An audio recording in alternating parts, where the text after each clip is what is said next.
All right, it is about that time for another powerful, information-packed episode on Ready, Set, Real Estate. If you're listening to us for the first time and you're catching us on the live, drop a comment down below, say hi, say hello. Go ahead and tag and share and let someone know that you're learning real estate this evening with Lisa Puerto, yours truly, as host and creator and founder of many cool things, including Ready, Set, Real Estate. Remember, this show supports our real estate nonprofit for the youth and young adults, where we teach and empower them with real estate terms, concepts, and careers as an alternate pathway to success. All right, we are on season 4 of Ready, Set, Real Estate. You can listen to us on demand on YouTube, radio podcasts anywhere, including Spotify, iTunes, Google Play, Anchor, Radio, Stitcher, Breaker, Castbox, on and on and on.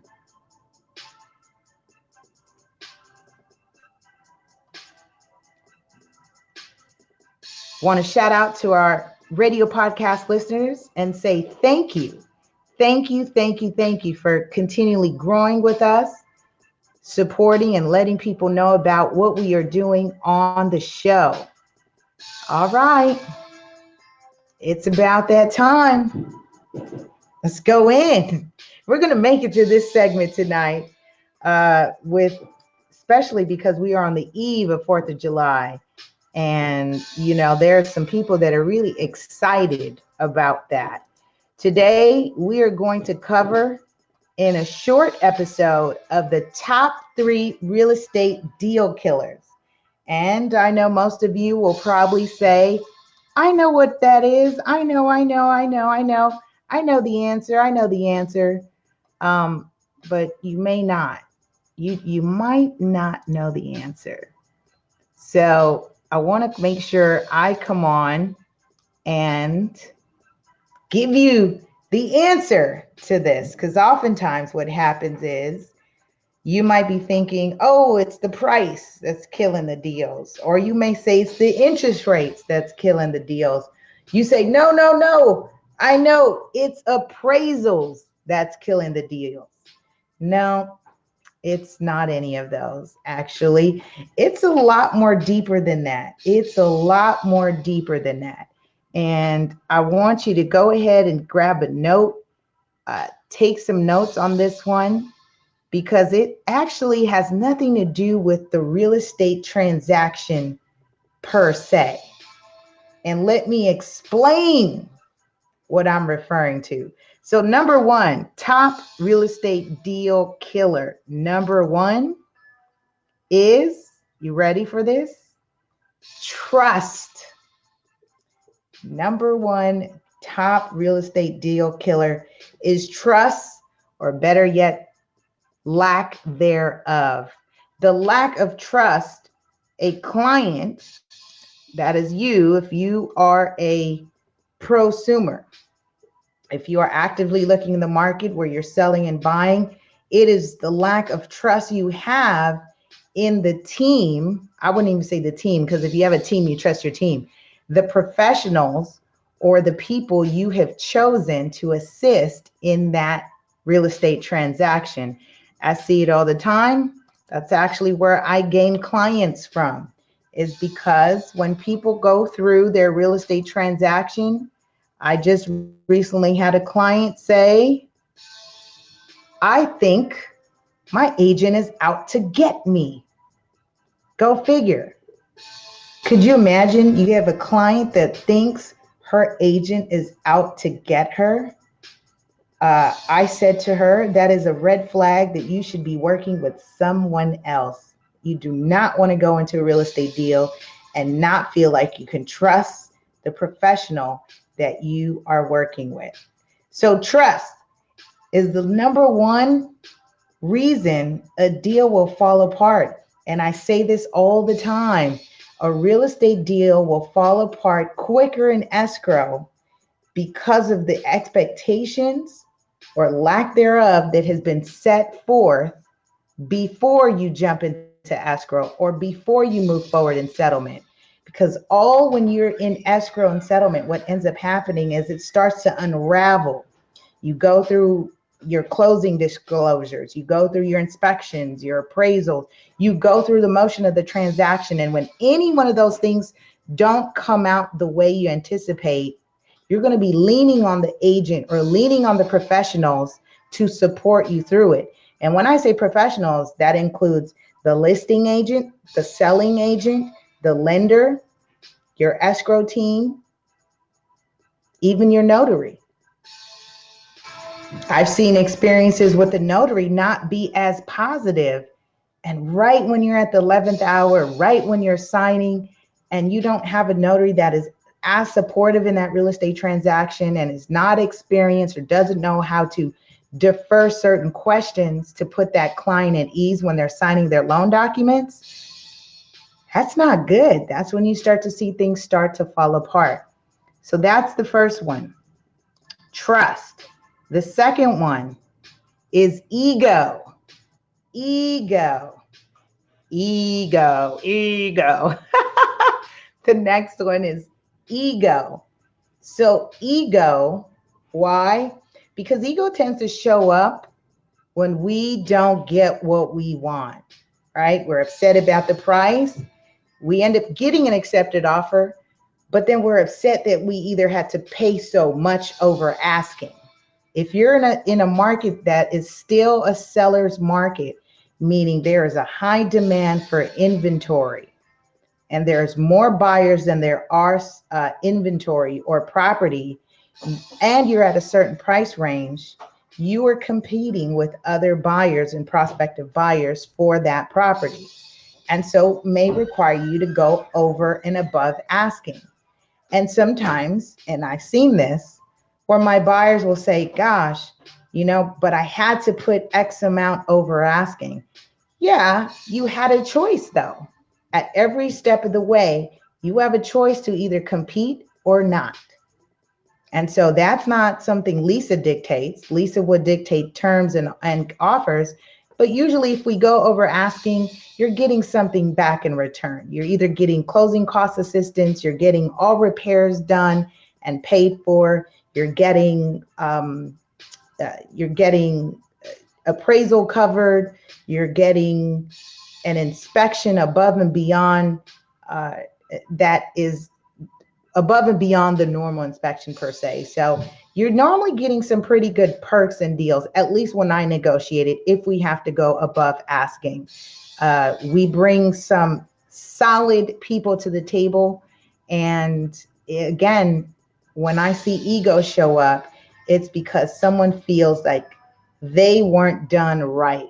Again, they didn't get what they wanted. They wanted it a certain way. They wanted it done at a certain time. And so again, ego will kill a deal faster than anything else. Not the inspection, not even the appraisal. Ego, because people are caught up being wanting to be right fighters, or more importantly, the way they had to negotiate that transaction, they remember that. Oh, if you're a buyer and the seller didn't give you the $9,000 in closing costs and they only gave you $1,500, ego then shows up later in that transaction when you want to ask for something else, or when the seller says, I need more time, I'm not ready to move. Right? If you do everything that you're supposed to, and then the seller says, oh, we haven't finished packing, or we're doing a close concurrent deal. And I'm going to cover that on another episode. It's a little bit more advanced. So I actually probably will talk a little bit about it, and then I'm going to do a webinar on it, which will talk about close concurrently, especially in a market where people are upgrading their homes. That means you're taking a smaller size home, you're selling it, and you're upgrading it to a larger home that may suit your new lifestyle.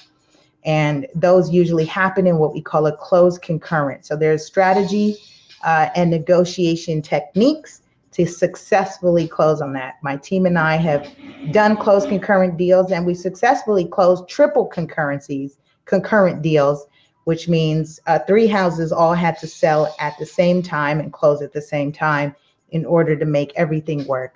So that was fun, but what does that say? Everybody had to be disciplined. Everyone had to communicate.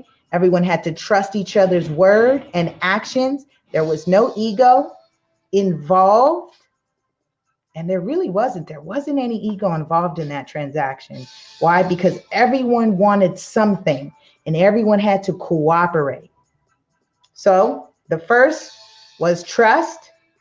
Not trusting your team, quote unquote team, the people that you've selected to assist you, will kill your deal faster than anything else, because it'll show up. I promise you it will show up, and it always shows up when you don't trust the people you are working with.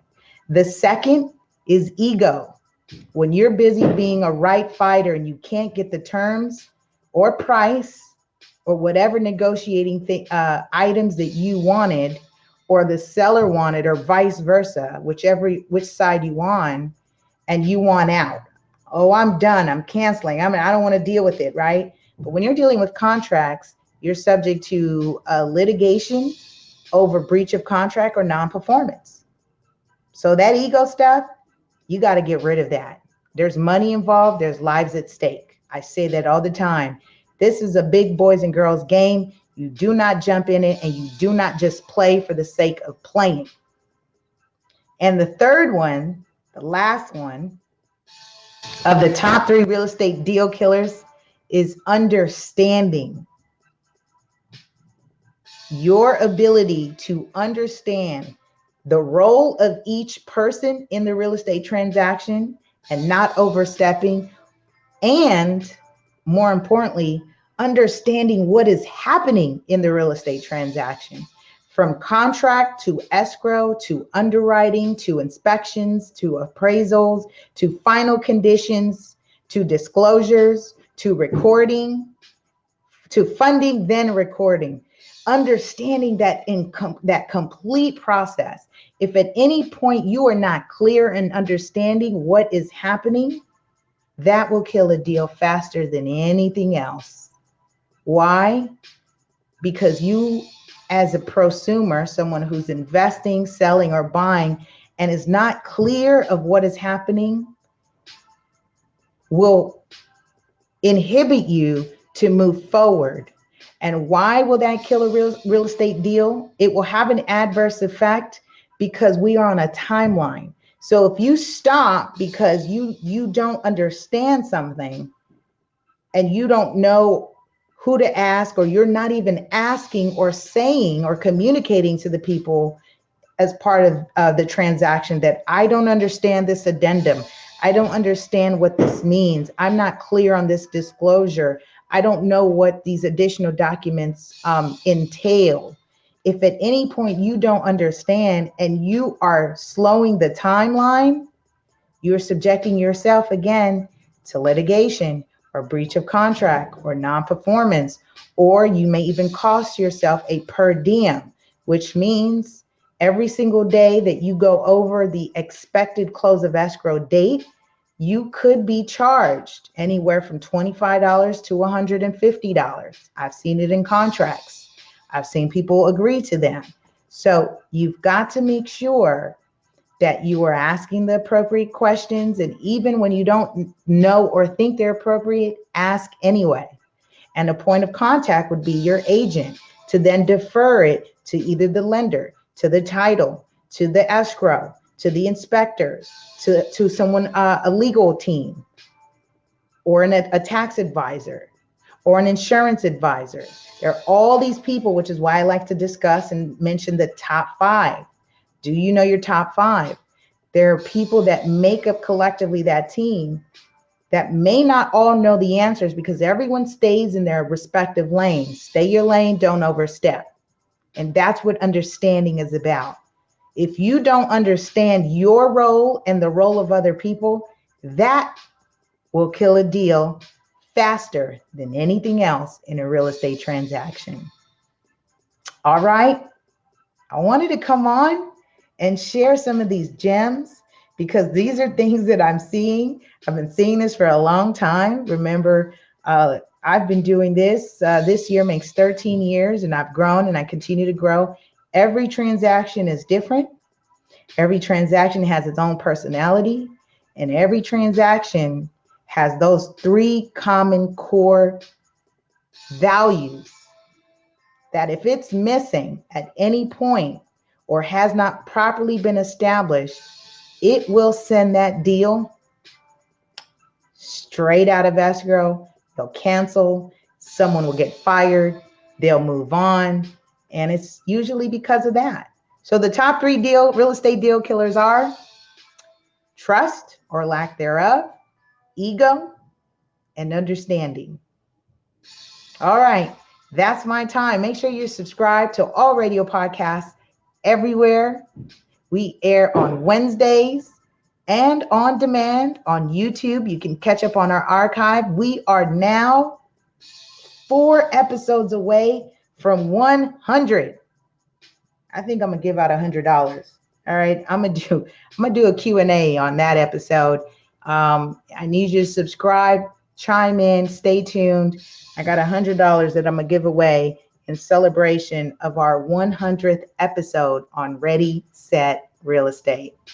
All right, you guys, that's my time. I'll see you next week on another powerful episode of Ready, Set, Real Estate. Bye.